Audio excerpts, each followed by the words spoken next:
అందరికీ నమస్కారం. ఈరోజు కథ పేరు దిశ. నా వీడియో కనుక మొదటిసారిగా చూస్తుంటే నా ఛానల్ని సబ్స్క్రైబ్ చేసుకోండి. బెంగుళూరు నగరం, మహారాజ్ వీధి, ఇంటి నెంబర్ 4. ఎప్పుడూ లేని కోలాహలం అక్కడ నెలకొని ఉంది. చాలామంది జనం, మీడియా ఆ ఇంటి చుట్టూ గుమిగూడి ఉన్నారు.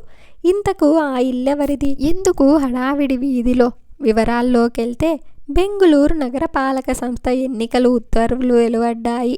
బెంగుళూరు నగరంలో ఎన్నికల వాతావరణం నెలకొని ఉంది. నామినేషన్ ప్రక్రియ మొదలయ్యింది. ఆయా పార్టీల అభ్యర్థులు, స్వతంత్ర అభ్యర్థులు నామినేషన్ల ఎన్నికల అధికారికి సమర్పిస్తున్నారు. ఒక అభ్యర్థి నామినేషన్ వేసేందుకు వచ్చింది. తనను చూసి అందరూ ఆశ్చర్యపోయారు.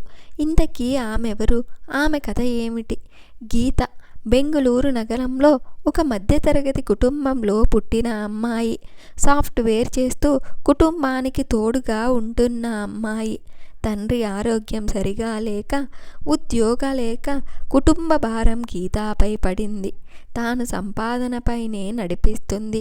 అలా రోజులు గడుస్తున్న తరుణంలో అనుకోకుండా ఒకరోజు బెంగుళూరు నగరం ఒక సామూహిక అత్యాచారం అన్న వార్తతో నిద్రలేచింది. ఎవరో 4 వ్యక్తులు, ఒక అమ్మాయి, ఒక లారీ కంటైనర్లో అత్యాచారం చేశారు.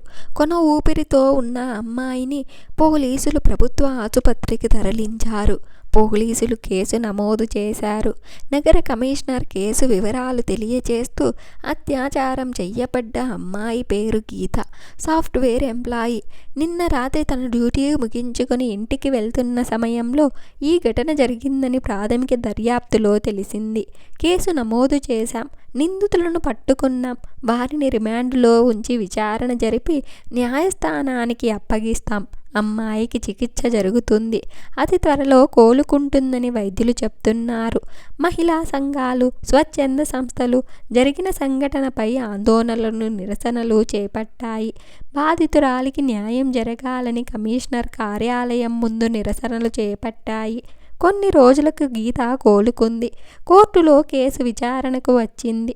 జడ్జిమెంట్. గీత అత్యాచార కేసులో బెంగుళూరు కోర్టు తీర్పేమిటి? విచారణ మొదలయ్యింది. పోలీసుల విచారణలో తెలియని విషయాలు, డాక్టర్ ఇచ్చిన నివేదికల ఆధారంగా కోర్టు నిందితులకు మరణశిక్ష విధించింది. కోర్టు నుండి బయటికి వచ్చిన గీతాను ఒక మీడియా ప్రతినిధి అడిగిన ప్రశ్న: నిందితులకు కోర్టు విధించిన యావజ్జీవ శిక్షపై మీ స్పందన ఏమిటి? గీత: వాళ్ళు నాకు జీవితకాల శిక్ష విధించారు. నేను వాళ్ళ జీవితానికే శిక్ష విధించాను. సమాజంలో ఇలాంటి ఘటన జరగకుండా ఇది ఒక గుణపాఠం కావాలని కోరుకుంటున్నాను. 2 నెలల తర్వాత గీతకు కోర్టులో న్యాయం జరిగినా సమాజంలో అన్యాయమే జరిగింది. తను పనిచేసే చోట తన తోటివారై, తోడేలై పీక్కు తినటంతో పని చెయ్యలేక ఉద్యోగం మానేసింది. తనకు న్యాయం జరగాలని కోరుకున్న వాళ్ళే తనని వెలివేయటం మొదలుపెట్టారు. అడుగడుగున అవమానాలే ఎదురవటంతో గీత కృంగిపోయి గదిలోకి వెళ్ళి నిర్బంధం చేసుకుంది. అలా కొన్ని రోజులు గడిచాక కూతుర్నిలాగే వదిలేస్తే ఏమైపోతుందోనని భయపడి ఒకరోజు తండ్రి కూతురుతో మాట్లాడాడు. ఇంకెన్నాళ్ళిలా గదిలో ఉండి బాధపడతావు? బాధపడి నువ్వేమి సాధిస్తావు? రా, బయటికి వచ్చి మునుపటలానే బతుకు. నీకు న్యాయం జరగాలని కోరుకున్న సమాజమే ఇప్పుడెందుకు నీకు అన్యాయం చేస్తుందని అడుగు. మొన్న కోర్టు దగ్గర చెప్పావు, గుర్తుందా? మళ్ళీ ఏ అమ్మాయికి ఇలాంటి ఘటన జరగకూడదని. దెబ్బ తగిలిన వాడికే నొప్పి తెలుస్తుంది. నీలా మరే అమ్మాయికి ఇలాంటి దెబ్బ తగలకుండా ఉండాలంటే ఏమి చెయ్యాలి? నువ్వెంతవరకు ఆపగలవు ఆలోచించు. గది నుండి బయటికి రా. నీలా ఏ అమ్మాయి బలి కాకుండా చూసుకోవటానికి నువ్వేదో ఒకటి చెయ్యాలి. మహాభారతంలో ద్రౌపదికి అవమానం, అన్యాయమే జరిగింది. కానీ వాటి వల్లే కురుక్షేత్రం జరిగి సమాజానికి మంచి జరిగింది. నీకే అదే జరిగింది. నీ వల్లే సమాజానికి మంచి జరగాలన్నా, నీలా ఏ అమ్మాయికి అన్యాయం జరగకూడదన్నా నువ్వు బయటికి రా. తర్వాత నీ ఇష్టం.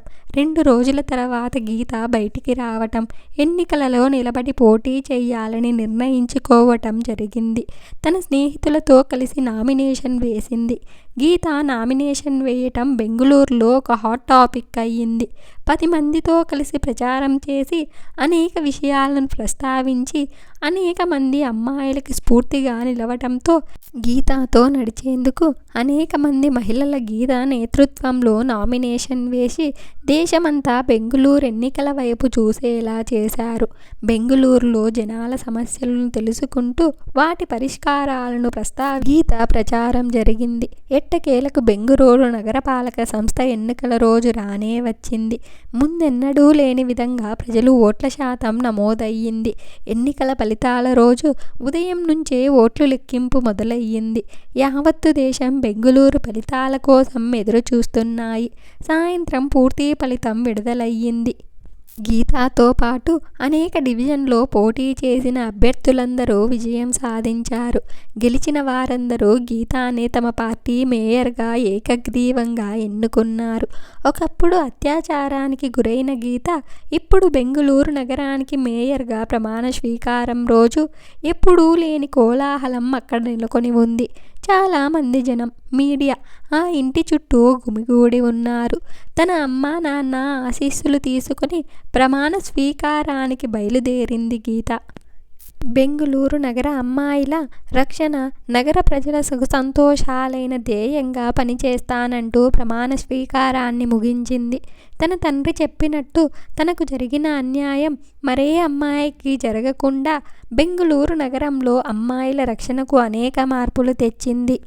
కేంద్రం గీతను నారీశక్తి పురస్కారంతో గౌరవించింది.